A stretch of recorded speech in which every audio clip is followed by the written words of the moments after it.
$5000 gold ഇപ്പോൾ current നിൽക്കണേ. അടുത്ത വീക്കിലോട്ട് ഗോൾഡിൽ നോക്കി വെക്കേണ്ട ഇമ്പോർട്ടന്റ് ആയിട്ടുള്ള ലെവൽസ് ഏതൊക്കെയാണെന്ന് നമുക്ക് നോക്കാം. ഞാനിവിടെ ഗോൾഡിന്റെ ഒരു 4 ടൈം ഫ്രെയിമിലെ ചാർട്ട് എടുത്തിട്ടുണ്ട്. കഴിഞ്ഞ വീക്കിൽ നമ്മൾ പറഞ്ഞിട്ടുണ്ടായിരുന്ന ഒരു മേജർ ആയിട്ടുള്ള ഒരു സപ്പോർട്ട് ഏരിയ ആയിരുന്നു ഈ ഒരു ഏരിയ.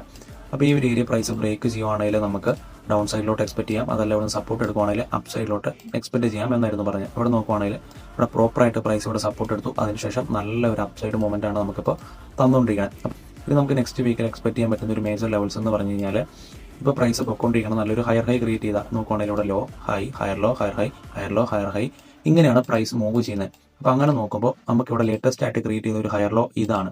ഇത് പ്രൈസ് ബ്രേക്ക് ചെയ്യുവാണെങ്കിൽ നമുക്ക് കാണാൻ പറ്റുന്ന നെക്സ്റ്റ് സപ്പോർട്ടായിട്ട് ആക്ട് ചെയ്യുന്ന ഈ ഒരു ഏരിയയിലോട്ടായിരിക്കും. അത് നമ്മൾ കഴിഞ്ഞ വീക്ക് പറഞ്ഞ് ആ ഒരു ഏരിയ ആണ് ഈ ഒരു 4536 മുതൽ 4500 എന്ന് പറഞ്ഞ ഈ ഒരു ഏരിയ. അപ്പോൾ ഇങ്ങോട്ടായിരിക്കും നമുക്ക് കാണാൻ പറ്റുന്നത്. ഇവിടെ ഞാൻ RSI എന്ന് പറഞ്ഞ ഒരു ഇൻഡിക്കേറ്റർ ഞാൻ ഇവിടെ ആഡ് ചെയ്യുന്നുണ്ട്. ഇത് ഇൻഡിക്കേറ്റ് ചെയ്യുന്നത് എന്താണെന്ന് വെച്ച് കഴിഞ്ഞാൽ നമ്മുടെ മാർക്കറ്റിന്റെ സ്ട്രെങ്ത്തിനെയാണ്, ബയേഴ്സിനെയും സെല്ലേഴ്സിനെയാണ് ഇൻഡിക്കേറ്റ് ചെയ്യുന്നത്. നമുക്ക് ഇവിടെ നോക്കുകയാണെങ്കിൽ നമുക്കൊരു കാര്യം കാണാൻ പറ്റും. നമ്മുടെ RSI ഇൻഡിക്കേറ്റർ കാണിച്ചുകൊണ്ടിരിക്കുന്ന ഒരു ലോവർ ലോയും അതുപോലെ നമ്മുടെ പ്രൈസ് ഇവിടെ പോയിക്കൊണ്ടിരിക്കുന്ന ഒരു ഹയർ ഹൈ ആണ് ക്രിയേറ്റ് ചെയ്തുകൊണ്ടിരിക്കുന്നത്. അപ്പോൾ ഇതെന്താണ് ഇൻഡിക്കേറ്റ് ചെയ്യുന്നതെന്ന് വെച്ച് കഴിഞ്ഞാൽ നമ്മുടെ സെല്ലേഴ്സിന്റെ ഒരു പ്രസൻസ് ആണ് അതിന് ആക്റ്റീവ് ആയിട്ടുള്ള നമ്മുടെ ബയേഴ്സിന്റെ ഒരു സ്ട്രെങ്ത് കുറഞ്ഞു എന്നാണ് കാണിക്കുന്നത്. നോക്കുകയാണെങ്കിൽ കാണാൻ പറ്റും ഇൻഡിക്കേറ്റർ ഇവിടെ ഒരു ലോവർ ലോയും പ്രൈസ് ഇവിടെ ഒരു ഹയർ ഹൈയും ക്രിയേറ്റ് ചെയ്ത് അതൊരു ബീറിഷ് ആയിട്ടുള്ള ഒരു സൈൻ ആയിട്ടാണ് നമുക്ക് കാണാൻ പറ്റുന്നത്. അപ്പോൾ ഇത് നമുക്ക് മേ ബി ഡൗൺ സൈഡിലോട്ട് ഒരു മൊമെന്റം എക്സ്പെക്ട് ചെയ്യാം. അപ്പോൾ ഇത്രയാണ് നമ്മുടെ നെക്സ്റ്റ് വീക്കിലോട്ടുള്ള ഒരു മേജർ ആയിട്ടുള്ള ലെവൽസ്. അപ്പോൾ ഇതൊന്ന് നോക്കി വെച്ചേരെ.